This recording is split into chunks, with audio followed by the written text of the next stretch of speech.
কি রে তোরে ভাত দিছে কেন? হ্যাঁ, এত বড় সাহস কার? আমার অনুমতি ছাড়া তোরে ভাত দিছে? আমি দিছি। ওরে ভাত দিতে গেলে তোমার অনুমতি নিতে হইব কি লেগা? ওর বাপের ইনকামের টাকার ভাতও খাবো না? আহারে কি সুন্দর কথা।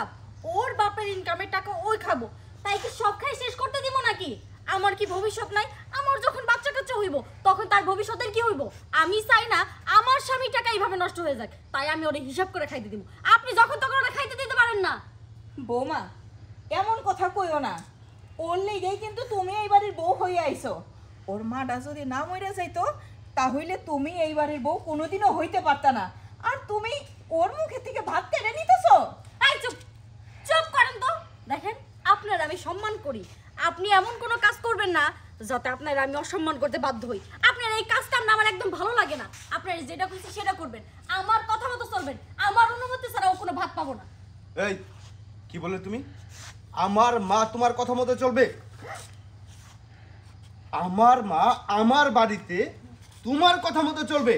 আর কি বলে আমার মেয়ে হিসাব করে ভাত খাবে? এই তুমি কি ভুলে গিয়েছো? তোমাকে বিয়ের সময় আমি কি বলেছিলাম? তোমাকে আমি বিয়ের সময় বলেছিলাম শুধুমাত্র আমার এই মেয়েটার জন্য তোমাকে বিয়ে করছি। আর তুমি কি না আমার এই অবশ শিশুকে খাবার হিসাব করে খেতে বলছো? তোমাকে তোমাকে যে কি করতে ইচ্ছা করছে, যদি মা সামনে না থাকতো না তাহলে তোমাকে আমি বুঝাতাম।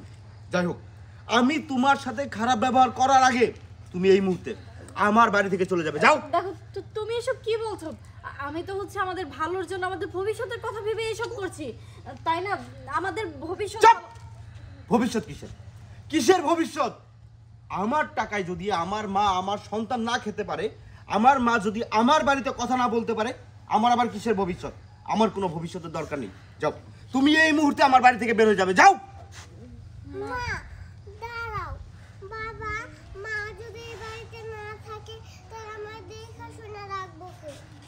দেখেছো, যে বাচ্চাকে তুমি হিসাব করে খেতে বলো, যে বাচ্চাকে তুমি অযত্নে রেখেছো, সেই বাচ্চাই বলছে যে তুমি যদি এই বাড়ি থেকে চলে যাও তাহলে ওকে কে দেখাশোনা করে রাখবে? এরপরও তোমার মন ঘোলে না? এই বাচ্চাটার প্রতি একটু মায়া হয় না? মায়া হইব কেমনে বাজান? ও তো মায়া করণের মতন মাইয়াই না। আরে এতটুকুন তো তোমার বোঝা উচিত যে এইটুকুন দুধের বাচ্চা তোমারে সারাক্ষণ মা মা করে ডাকে, তোমার পিছে পিছে ঘুরে, আর তুমি কুকুর বিড়ালের মতন ওরে লাথি উষ্টা মারতে থাকো। তারপরেও সে কখনোই মনের দুঃখ তার মারে কয় না, তার তার বাপেরে কয় না, আমারে পর্যন্ত সে কয় না যে তুমি ওরে এইভাবে অত্যাচার করো। কিন্তু দেখো, আজকে যেই ওর বাপে তোমার এই বাড়ি থেকে বাইর করে দিতে চাইতেছে, এই বাচ্চাই কিন্তু তোমারে এই বাড়িতে রাখনে লেগে তার বাপের অনুরোধ করতেছে।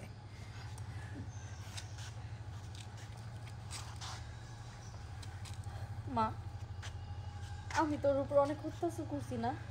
আমি সত্যি খারাপ সৎ মা। আমি আর কোনোদিন তোর উপর অত্যাচার করবো না। এখন থেকে মনে করবো তুই আমার নিজের মেয়ে।